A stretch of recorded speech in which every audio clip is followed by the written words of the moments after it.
प्यारे छात्रों, छात्राओं, भैया बहनों, हम लोग 9th क्लास के लिए कबीर दास के दोहों का अध्ययन कर रहे हैं। कबीर की साखियां जीवन में बहुत मार्गदर्शन करती हैं, एक नवीन संदेश देती हैं। 1398 ईस्वी में कबीर का जन्म हुआ था, लेकिन आज भी कबीर के जो दोहे हैं ना, उसकी प्रासंगिकता, उसकी महत्ता आज भी बनी हुई है। कबीरदास एक साधक थे, निर्गुण संत कवि। कहते हैं, हस्ती चढ़िए ज्ञान की, सहज दुलीचा डाल। पहले दूसरे दोहे के लिए आप लोग हमारे इसके अगले वाले वीडियो को देखेंगे। और चैनल को लाइक नहीं किए हैं, सब्सक्राइब नहीं किए हैं अभी तक, तो लाइक और सब्सक्राइब अवश्य कर देंगे। फिर इसका अर्थ, इस दोहे का अर्थ हम देखते हैं। हस्ती चढ़िए ज्ञान की, सहज दुलीचा डार। स्वान रूप संसार है, भूखन दे झक मार। कबीरदास एक महान साधक थे। साधु संतों के साथ उनका जीवन व्यतीत हुआ, साधना करते थे। इसलिए साधना की महत्ता को, साधना के प्रकार को और साधना के तरीके का वर्णन इस दोहे में उन्होंने किया है। साधक को ज्ञान एकदम सहजता के साथ साधना में लीन होनी चाहिए। हस्ती चढ़िए ज्ञान की, सहज दुलीचा डाल। ज्ञान अर्थात योग, साधना।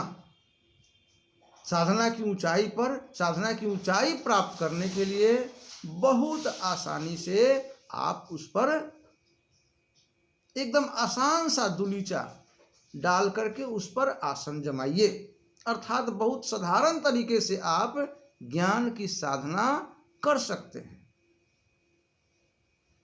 स्वान रूप संसार है, यह संसार कुत्ते के समान भुगता है। जब भी आप कुछ करेंगे ना, तो उसके लिए बहुत सारी लोग निंदा करते हैं, शिकायतें करते हैं, लेकिन उसकी परवाह साधक कभी नहीं करता। जो साधना करने वाले होते हैं, जो अपने लक्ष्य में लीन रहते हैं, लक्ष्य प्राप्ति में, वो दूसरों की बातों पर ध्यान नहीं देते,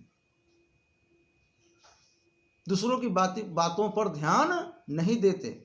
आज भी अगर आप कुछ नया करना चाहते हैं, जीवन में कुछ नाम कमाना चाहते हैं, अपने आप को साबित करना चाहते हैं कि आप श्रेष्ठ हैं, तो सबसे हटकर कुछ काम करना होगा।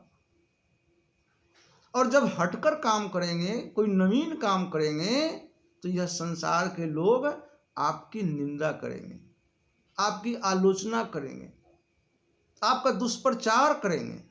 लेकिन इन सारी बातों पर कभी ध्यान देने की आवश्यकता नहीं होती। जो सच्चे साधक होते हैं, जो सच्चे अपने लक्ष्य में लौलीन होते हैं, उस संसार की बातों में कभी नहीं आते।